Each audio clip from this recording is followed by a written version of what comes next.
星期五，俄媒在线表示，就在上个月闭幕的2021俄罗斯军事论坛上，中国和俄方签订了数亿美元的关于海军航空兵的采购合同，里面就包括了36架卡 52K 重型武装直升机的订单。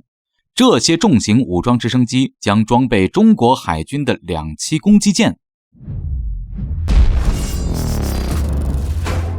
各位老铁们，大家好，欢迎收看本期迷彩虎，我是虎哥。前几天网络上一直热传的中国海军购买俄罗斯卡 52K 重型武装直升机的消息，在网络上讨论热烈，闹得沸沸扬扬。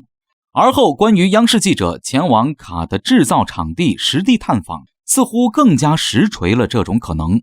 而星期五，俄媒在线表示，就在上个月闭幕的2021俄罗斯军事论坛上，中国和俄方签订了数亿美元的关于海军航空兵的采购合同，里面就包括了36架卡 52K 重型武装直升机的订单。这些重型武装直升机将装备中国海军的2栖攻击舰。根据俄媒报道的是2000万美元一架，那么36架卡52重武直的价格就达 7.2 亿美元。相比美国卖给印度6架阿帕奇武装直升机以总计 9.3 亿美元的天价来说，卡52重型武装直升机的价格可谓物美价廉。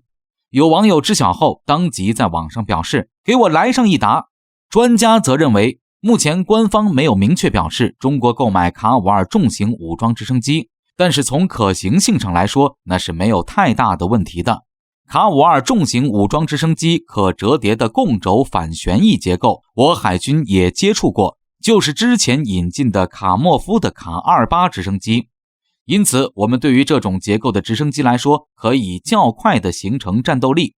而目前俄罗斯的卡 52K 型号则是专门的海军型号，俄罗斯之前打算将其装备西北风级2栖攻击舰，同时也进行了不少的试飞和测试工作。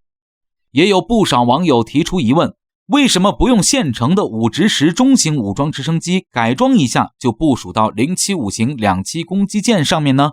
这不是省时省钱的事儿吗？要解答这个问题，就得从解放军陆海军对于武装直升机的需求来说起了。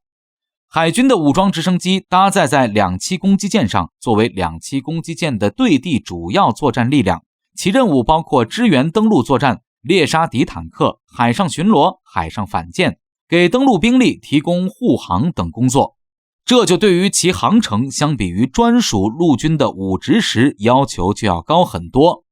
毕竟5直10任务途中没油了，可以迫降地面，而卡52没油了，总不能让它迫降海面。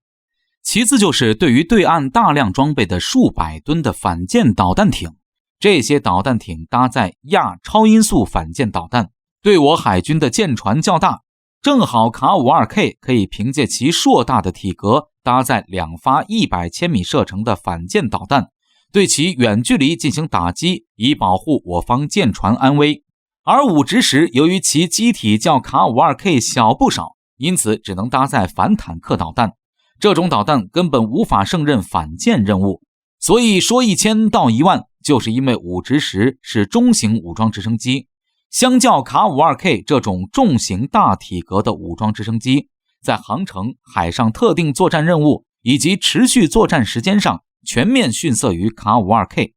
因此这也就是为什么不选用5直10的原因。当然，在目前海军新装备直20上面则可以做些改进，使之成为类似于美国黑鹰多用途武装直升机的舰载中型武直。5直20相比5直10更重，其综合性能都超过了更轻的5直10，但是这样就会耽误不少时间，进行舰载改装研发成本高不说，还占用直升机产能，更不用说这几年台海、南海、东海局势不容乐观，到时候面对突发事件，075两栖攻击舰将陷入无机可用的困境。因此，采购一款相当成熟的专用的重型武装直升机迫在眉睫。虽然近几年俄罗斯在直升机的信息化、电子化数据方面比解放军要差，但是不排除我们自己整合自己的一套系统和武器弹药，或者直接升级到更加先进的卡 52M 的新配置。不过就算使用俄原装系统和我国的作战体系融合有一定的麻烦，但是总体瑕不掩瑜，毕竟卡5-2重型武装直升机在当前世界上是属于重型武装直升机领域的第一梯队，能够和它媲美的只有美国的阿帕奇重型武装直升机，因此购买卡5-2可以短时间内大幅提升我两栖攻击舰的打击能力，这笔账怎么算都是划算的。不过虎哥分析，最快也可能在近几年内才能完成全部交付。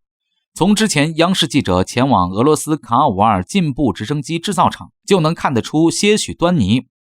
央视记者拍摄的数架正在建造的卡5-2上，其机翼的挂架都是6个挂架。要知道卡5-2K 因为机翼折叠而两边都减少了一个，总共为4个挂架。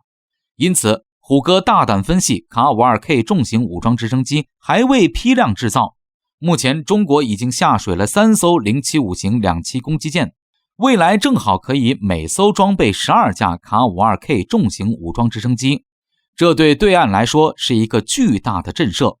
一架卡5-2可携带24发反坦克导弹，而一艘075两栖攻击舰的12架卡5-2可携带288发反坦克导弹。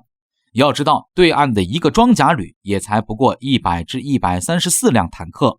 因此12架卡5-2一次出击便可使敌方1至2个装甲旅的坦克化为废铁。因此综合分析，虎哥认为采购卡5-2是相当有必要的。